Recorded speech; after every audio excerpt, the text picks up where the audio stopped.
அரபி மொழி என்பது நம்முடைய மார்க்க மொழி. அரபி மொழி என்பது இஸ்லாமியர்களுடைய மொழி. ஒரு முஸ்லிம்ல தெரிஞ்சா அவன் கண்டிப்பா குர்ஆன் ஓத தெரிஞ்சிருக்கான் இல்லையா? இன்னைக்கு அதுல நம்ம பேக்ல போயிட்டோம். முஸ்லீம் இன்னைக்கு நம்முடைய பிள்ளைகளுக்கு மனவாள் குச்சி மட்டும் சொல்றேன், இதை ஓதி கொடுக்குறேன். நம்முடைய பிள்ளைகளுக்கு நம்முடைய மதரசால ஒரு 9% பிள்ளைகள் தான் குர்ஆனை முறையாக ஓதக்கூடிய, ஓரளவுக்கு முறையாக ஓதுகிறார். ஒரு 9% தான் எனக்கு எடுக்க முடியும் நான் நினைக்கிறேன். 100% அந்த அளவுக்கு நம்ம ஊரு குர்ஆன்ல பின்தங்கி இருக்கிறாங்க. எத்தனை பேருக்கு குர்ஆன் ஓத தெரியும்? எத்தனை பெற்றோர்களுக்கு குர்ஆன் ஓத தெரியும்? இங்கிலீஷை கற்பதற்காக நம்ம புள்ள பிறந்த உடனே அந்த புள்ள உம்மான்னு சொல்லுவேன், உம்மான்னு சொல்லாத மம்மின்னு சொல்லி கூட அவனை எக்ஸல் ஸ்கூல்ல சேர்க்கணும். இப்பமே உம்மான்னு சொன்னா அவனுக்கு இங்கிலீஷ் இப்பமே நம்ம கத்துக் கொடுக்கணும். பெரிய பெரிய ஸ்கூல்ல ஆரம்பத்திலேயே அந்நிய மொழியை உள்ள ஊத்துறோம். பெருமானார் ஸல்லல்லாஹு அலைஹி வஸல்லம் காலத்தில் இருந்து இன்னைக்கு வரைக்கும் இஸ்லாமியர்களுடைய உளப்பூர்வமாக அவர் ரத்தத்தோடு ஒரு கலந்த மொழி அரபி மொழி. ஏன்னா குர்ஆன் ஷரீஃப் அரபியில் இருக்கிறது.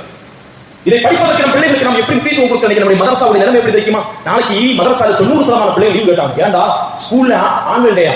அது 1 மணி நேரம் தான் மதரசா விட்டுட்டு போ, காலையில வைக்கலாமான்னு சில பிள்ளைகள் கேட்டா நாங்க 9 மணிக்கு போயிடும் உஸ்தாது.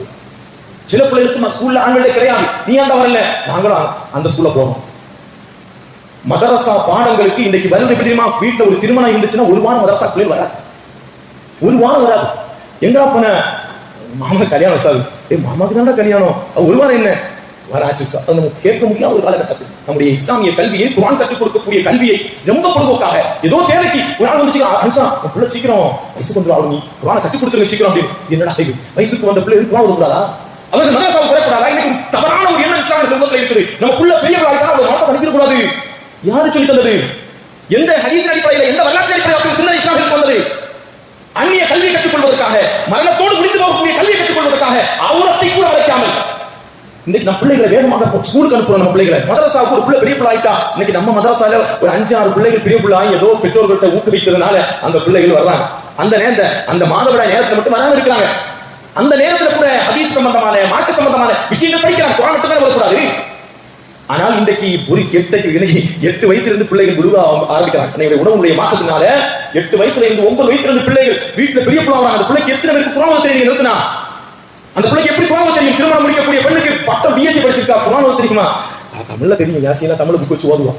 எப்படி தமிழ்ல எழுதி வச்சிருப்பாங்கயா யாசீன், அதை பார்த்து ஓதுவோம். எவ்வளவு மோசமான ஒரு நிலைமை நமக்கு இருக்கு. ஒவ்வொரு குடும்பமும் யோசித்து வைத்துக் கொள்ளுங்கள். உங்களுடைய பிள்ளைகளுடைய நலவுக்காகத்தான் நீங்கள் கல்வியை, உலக கல்வியின் பக்கம் நீங்கள் திரும்பி அதை உச்சத்தை அடைவதற்கு நீங்கள் முயற்சி செய்யுங்க, மாற்றுகிறதல்ல. ஆனால் நீங்கள் ஆகிரத்தை வெற்றி பெறுவதற்காக நீங்கள் கடைபிடிக்க வேண்டிய ஒரே கல்வி அரபி மொழி கல்வியான குர்ஆனுடைய கல்வி.